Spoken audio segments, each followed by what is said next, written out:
this lecture, I am going to look at Bowman inventory approach to transaction demand for money, which assert that individual own inventory of money similar to holding of goods and services because it facilitates transaction.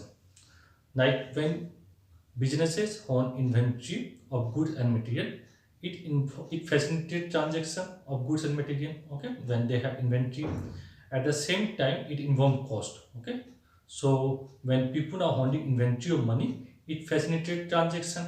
Okay, at the same time it involves cost because when you are keeping cash or money with yourself, it involves cost in terms of rate of interest forgone. Okay, and when we look at inventory of goods and material, so each businesses or firm want to maintain optimum inventory of goods to minimize cost. Okay. Similarly, each individual want to maintain or make optimum allocation of fund between saving and bank account. Okay. So that they can minimize the cost of holding money with themselves. So this is the background through which Bowman's model we will look at. Okay. So in the inventory approach, okay, we are going to look at transaction demand for money. And according to Keynes, transaction demand for money is a function of income and changes in rate of interest not affect your transaction demand for money. Okay.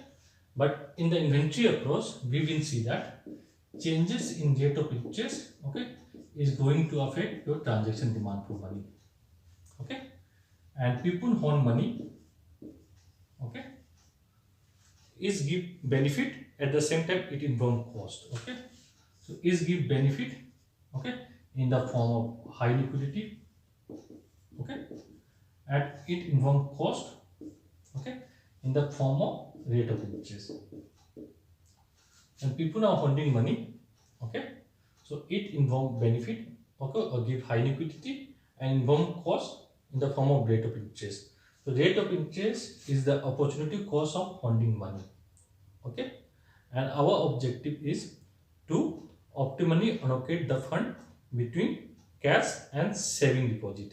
Okay, so here we are taking a representative individual, okay, that has to decide how much he want to keep in the form of cash, how much of his or her income he or she want to keep in the form of cash, and how much they want to keep in the saving bank account. Okay, and in the saving bank deposit account, there is a nominal rate of interest I.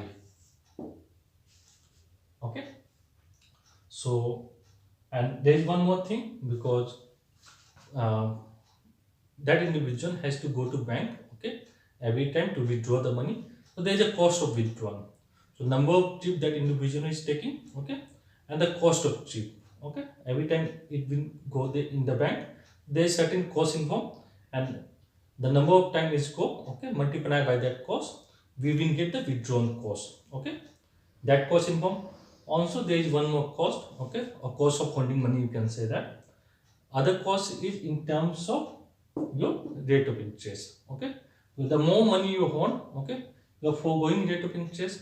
Okay, so the cost of holding money, okay, in terms of foregone rate of interest, we have also to consider. Okay, so let's consider one equation of cost of holding money. Let me write it here. Cost of holding money, which is equal to withdrawn cost. Withdrawn cost. Okay, what is withdrawn cost? Number of trip that an individual make to visit bank to take out the money from saving bank account. Okay, times cost of trip. Okay, I'm explaining what this cost of trip is. Okay, and rate of interest foregone on cash holding or money holding. Okay, so if you are holding this much of money, okay, you are foregoing this much of rate of interest on this holding. Okay, and this f, which is a cost of trip, okay, how we will determine it? Suppose in an hour, okay, you earn 300 rupees, and it took 20 minutes for you to reach the bank and come out and take the money out. Okay, so that 20 minutes, Okay, if you work, you are going to earn 100 rupees. Okay, so in an hour you are earning 300 rupees wage. Okay, and in 20 minutes you are foregoing 100 rupees of your earning. Okay, that 100 rupees, okay, is your cost of trip. You can add some 10-15 rupees of your transportation cost also. Okay, so this is the way we define here. So F is your cost of trip. Okay, and it depend on the hours of time or minutes, number of minutes required to do the transaction. Okay, times your neighbor venue. Okay, so if you are getting 300 rupees wage, okay, so if it is taking 20 minutes to reach the bank and take the transaction and do everything, so for 20 minutes you are foregoing 100 rupees of your cost. Okay, so here you have this thing. Okay, this is the cost of holding money. Okay, now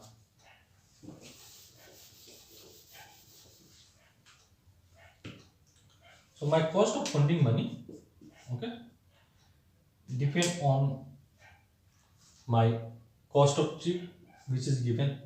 Okay, rate of interest is a given outside the modernity exogenous given. Okay, it depend on how much money I am holding. Okay, so how much I am holding depend on number of trips that I am taking. Okay, so let's convert this equation in the form of number of trips. Okay, and our objective here is to minimize cost. Okay, once I minimize my cost, okay, that means I am going to optimally allocate my fund between cash and saving deposit. Okay, so in order to convert this, okay, let's look at my average cash holding. Okay, how much should I keep average cash holding? Okay, that will decide, okay, what will be my cost. So when I am looking at my average cash holding, I am transforming this cash holding equation in forms of number of trips. Okay, so let me develop that part. Okay, so suppose this individual having income of say 12 lakh, just go to bank one time. Okay, on 1st January. Okay, withdraw the money, entire money, because he or she make only one time trip to the bank. Okay, and spend it throughout the year. Okay, so he withdraw this is money holding.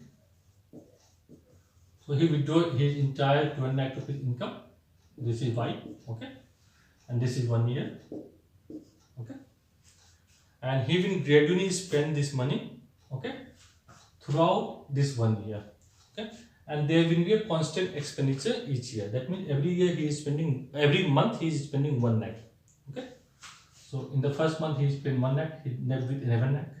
Second month he spent another 1 lakh, he left with 10 lakhs. Then in the 11th month, okay, he spent 1 lakh, and then the remaining 1 lakh he will spend here. So this will be his here position. Okay, so we have to find out what is the average cash holding of this person. Okay, let me draw this line properly. Okay, so in order to find average cash holding, okay, so when he make trip one time, he withdraw his entire income. Okay, average cash holding is initial holding of money, okay, that I withdraw from the bank, plus, okay, end period holding of money, okay, divided by 2. So this will give me the average. So initially what I am holding and end period I am holding, I am taking the average. Okay, so here initially I am holding how much? I am holding my entire income. Okay, plus at the end of the period I hold nothing. Okay, this is time period. Okay, divided by 2. So my average cash holding is Y by 2. Okay, now open up this part. Next, so when n equal to 1, number of trip equal to 1, okay, I withdraw my entire income and my average cash holding is Y by 2. Okay, So this is my average cash funding. Y by 2 is 6 lakh. This is y by 2. Okay. Now look at when n equal to 3. Add up this part. Or n equal to 2. You can take 2 also. No problem. So when this individual make trip twice in a year, okay, that means first he went to the bank, take out 6 lakhs on 1st January, February, March, April, May, June. Then on 1st July he went again and took out 6 lakhs and spent gradually, okay, in a constant proportion throughout the remaining 6 months, okay. And then he spent his 12 lakh rupees. So he made 2 trips, okay. So initially he withdraw half of his income, okay. Then what will be the average cash funding? I write in short. Average cash funding will be initial funding of the cash is 1 by 2, half of the income. At the end of the period, he is spending his entire income, so it is 0. And average I divided by 2, it will be y by 4. Let's see in the graph. Okay. So initial funding of the money is how much? Half of the income. Income is how much? 12 lakhs. So it will be 6 lakh. Okay. So he will spend this gradually in the 6th month. Okay. Then what happened? This is time period. Okay. He again went to the bank, withdraw 6 lakh, and again spend that gradually. This is 1 year. Okay. And what is the average cash funding? Okay. This is y by 4. Okay. This is 6 lakh. Y is 12 lakh. Okay. 12 lakh over 4. This is 3 lakh. 3 lakh will be average cash funding. So when this person make, say, when n equal to 2, he will withdraw half of the income initially, and his average cash funding will be y by 4. Just see the relationship, okay? When n equal to 2, denominator you multiply by 2, whatever n, okay, you are multiplying by that thing, okay? And your average cash funding, when you withdraw your entire income, is y by 2, okay? So, let's look at n equal to 3. Okay, and so if not need to take 3, you can do it, okay? Suppose he make n number of trips, okay, to withdraw the money. So every time he go, he withdraw 1/8 of his income, okay? If he go 2 times, he withdraw half of his income, n is 2, okay, half of his income. So he withdraw 1/8 of his income, okay? Then what will be his average cash funding? Average cash funding will be initial withdrawn, okay, plus end of the period, how much money funding he have? 0 divided by 2. This will be y over 2n, okay. So when he make n number of trips, okay, he withdraw 1/8 of his income, and average cash funding is y by 2n. Okay, next is this in graph. So money funding is 1/8 of his income, say y, okay, whatever n is, okay. So he withdraw this much amount, run down it, okay.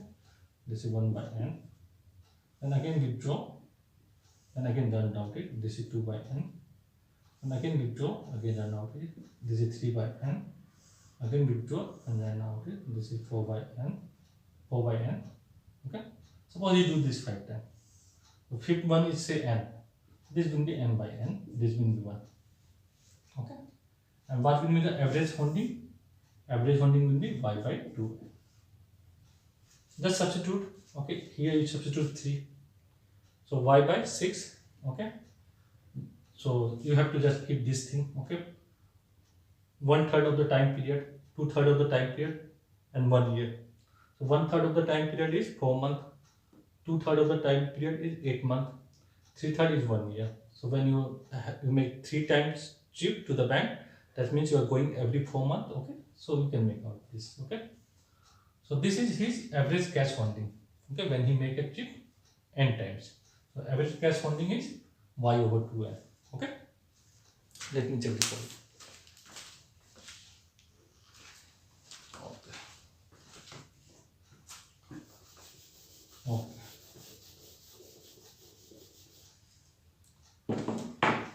So let me write on top.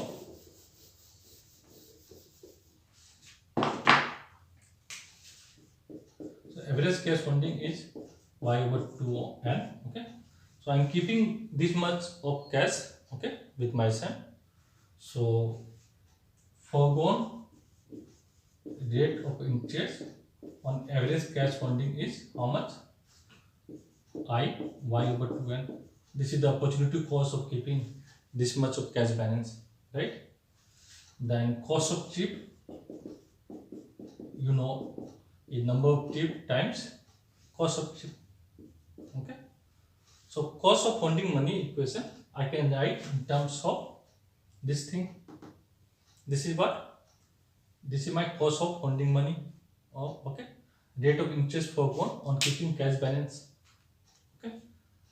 And this thing is my cost of trip or cost of withdrawal. Okay. Let's write this thing. I have converted my initial equation in terms of n variable. Okay. So n is the variable we have here. I y over 2n plus ns. Okay. So the money that I am holding, okay, I have taken the average of that thing and the cost of funding that balance, okay, I have written here. Okay. This is the rate of interest foregone by funding average cash balance, and this is my withdrawal cost. Okay. And this will give me my cost of funding money, and I have to minimize it, okay, in order to have optimum allocation of fund between cash and saving bank deposit. Okay. So first let's look at the graph. Okay. Understand what this is saying. So I have to draw with respect to cost, and variable is n. Okay. So this thing, when number of trip increases, okay, what is happening? Just look at, when your number of trip increases, your cost of funding money decreases. Okay, because you are earning more money, more rate of interest by keeping a larger portion of your income in the form of deposit in the bank account. Okay, so when you make one trip money, okay, the cost of holding the entire income in the form of say cash, okay, is quite high, because you're foregoing this much of, okay, by funding your entire income. If you hold your entire income, say to a night and making one trip, okay, and rate of interest is 5%, okay, just look at cost will be very high. Okay, as you increase the number of trip, okay, the cost of funding cash will be less because you are holding less amount of money. Okay, but at the same time you are making trip to the bank. Okay, here this is number of trip and this is cost of trip. So when you make one trip, cost is 100. When you make two trip, cost is 200. Three trip, 300, 400, 500. So this is like this. Okay, it increases in a constant proportion. Okay, so in the beginning, okay, this decreasing portion dominate this increasing portion. So your total cost will be decreasing, and after that, this number of trip aspect, okay, will dominate your rate of interest aspect of funding money. Okay, this will increase. This is your total cost. Okay, and this is your optimum number of trip. Okay, how we find this optimum number of trip? Simple. You have to minimize it, take the derivative, and you will get it. Okay, check for the second order condition. I am just giving the first order condition. Delta C over delta n equal to take n minus y over 2n square plus f must be equal to 0. Okay, so this will be f equal to y over 2n square. So n square will be equal to y over 2f. So n star will be equal to y over 2f root. Okay, so this will be equal to root y over 2f. Just wait, they have rate of interest here also. I just forgot to write. Okay, it's just typo here. Okay, nothing else. So what this equation is saying, n star equal root of I y divided by 2f. It is saying that when the rate of interest is high, people want to keep more money in the bank account. Okay, because the opportunity cost of keeping cash with themselves is high. So number of trip is positively related with rate of interest. It is positively related with your income. Higher the income, you may have to make more trip to the bank, okay, to withdraw the money. And it is negatively related with your cost of trip. If cost of trip is high, you will make less number of trip to the bank given your rate of interest and income. Okay, or given your income and given the cost of trip, if the rate of interest is high, you will make more trip. Okay, you can make this kind of analysis. This is my optimum number of trip that this individual has to make. Now, what will be this average cash funding? Okay, let me look at this thing.